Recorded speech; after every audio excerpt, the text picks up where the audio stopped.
She's a beaut, ain't she? As you can see from the repairs, we've been trying to put her back together since the late 1960s. Don't tell me you've had this for 40 years and you don't know anything about him. Oh, hell no. No. We know tons about them. That was from the 1996 blockbuster Independence Day, the scene where the president first enters Area 51 and learns the United States had been in possession of alien aircraft for decades. Could this be an example of art imitating life? Well, it very well could be, according to my next guest. His name is Luis Elizondo. He worked for many years in many different positions for the Department of Defense, ultimately becoming a senior intelligence official and running a shadowy Pentagon program investigating UFOs. That is until he resigned in 2017, denouncing the program's secrecy. Well, in his new memoir, Imminent, he shares some earth-shattering revelations, like his assertion that the government is in possession of biological remains of non-human origin. He also describes personal encounters with an unidentified anomalous phenomena, also known as UAP. Luis Elizondo joins me now. How unbelievably exciting. Everyone is almost hitting their televisions with trying to lean in on this moment. I mean, you have written that the U.S. government has been operating a decades-long, I got to read this, crash retrieval program for these UAP, that biological remains of non-human origin have been found. Are you telling me that aliens are real? Well, what I'm saying, Laura, first of all, thank you very much for having me on your show. What I'm saying is that we have something that is made by non-humans. So whatever that means, right? We're talking about aliens in the vernacular sense, or are we talking about something that's been here all along? There's a lot of options. We're just now at the point as a nation, as a country, as a government, where we're beginning to acknowledge this. Why is it that there is so little transparency around this issue? I mean, what drives that decision? Is it fear? Is it lack of information? Is it something else? All governments want to make sure that they can provide safety and security for their people, for their citizens. And in this particular case, we have technologies that are being incurred into controlled U.S. airspace and over sensitive military installations, performing in ways that we cannot replicate, and there's nothing we can do about it.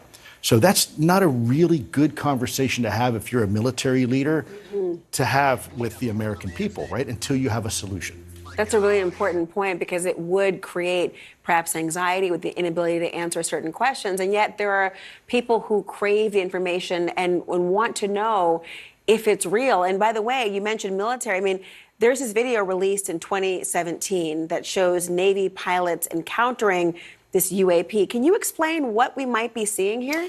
Yeah, so there's actually a lot of videos out there, and the Really? government has, yes. So a lot of people are familiar with the 3 videos that you're showing now, but what a lot of people don't know is there's been other ones that have come out forward from the Pentagon where they've released it, and they said, look, we have no idea what this is. That's a perfect example. That is another example they call the silver orb. That is the famous gimbal video. That is a vehicle that is flying at altitude. It's going 120 knots against the wind. That is hurricane force winds, right? We're not talking about a balloon.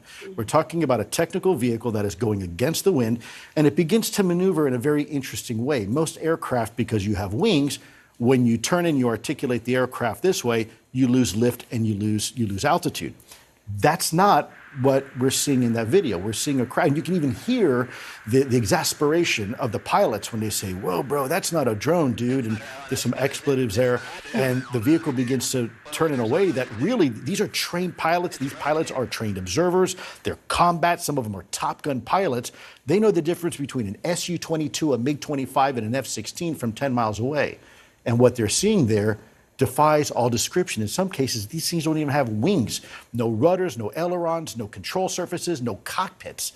And so therein lies the conundrum. Wow. And have we recovered some of these crafts? So what I can say, I wrote my book for a very specific reason. First of all, I wanted to document and record my experiences in an actual UAP program by the Pentagon. But more importantly, I had to get it reviewed by the Pentagon. I had to go through a security review. In this case, almost a year it went through this security review. And so when I finally got the book back, that was the Pentagon saying, you can publish this. It is not classified, and in fact, anything that we don't want, we're going to go ahead and redact, which I left in the book, so anybody can read and say, oh, that's a portion the government doesn't want you to see. And I kept those redactions covered so people can see exactly what I wrote. Can I have that copy? Well, I don't. Okay. Well, when I say the redactions are in there, what I mean is the black lines, right? I'm very careful. I still have my security clearance, and I don't want to. I certainly don't want to violate the law or compromise national security. But this is, I think, is important because this is the ability for me to write an experience and get it approved by the government to say you can talk about it. But that's not the only time that's happened. Recently, last year, there was a historic hearing that occurred in Congress where several people, 2 pilots and an intelligence officer, testified before the American people under oath to Congress, where they talked about none other than the potential of the recovery of advanced technology not made by humans and biological samples. Well, tell me about those samples, because of course Hollywood has an image in our minds of what, non-human biological data or looks like. I mean, look at this, from anywhere from Tesseract from Interstellar to Navi from Avatar. I mean, any idea? Just which might be the closest? The material that I have been privy to, and I have to be, I don't want to beat around the bush, but I also am very mindful of my security oath. I can't, I'll go right up to that line of what I can talk about. I can't go over it. We had trained medical doctors in the U.S. government look at some of these biological samples and also the material. And research was done. And when they did their research, I am certainly not a scientist and I'm not a medical doctor, so we have to rely on the expertise of the scientists who supported these efforts, both in the past and in our program. And what they're telling us is that this stuff is truly exotic, that this stuff is, it would be like, people say, well, you found this material on the ground. Is it possible some sort of foreign adversary built it? And of course you have to say, yes, it is distinctly possible. But when you look on how this material was manufactured and the precision and the arrangement of the molecules to the other molecules, we've had defense contractors come back to us and say, it's too expensive, we can't make this. And not only can we not make it now, but this material was found decades ago. So that would be like going into, let's say, King Tut's tomb for the very first time in the 1920s, and all of a sudden finding a fully assembled 747 sitting in the tomb, right? It doesn't make sense.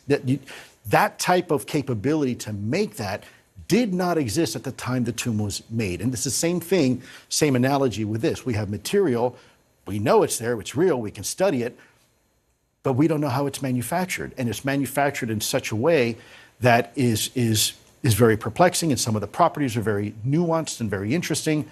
And so this is why you have interest by the government to explore and study these materials. This is so fascinating to me. It's unbelievable what you must know and what must be out there. I knew we weren't alone. And if we're not, let them be watching Laura Coates Live. Thank you so much. It's so great to have you, Luis Elizondo. Thank you. And the Pentagon saying in a statement, the program, quote, continues its review of the historical record of U.S. government UAP programs, adding that they have not discovered any verifiable information to substantiate claims that any programs regarding the possession or reverse engineering of extraterrestrial materials have existed in the past or exist currently.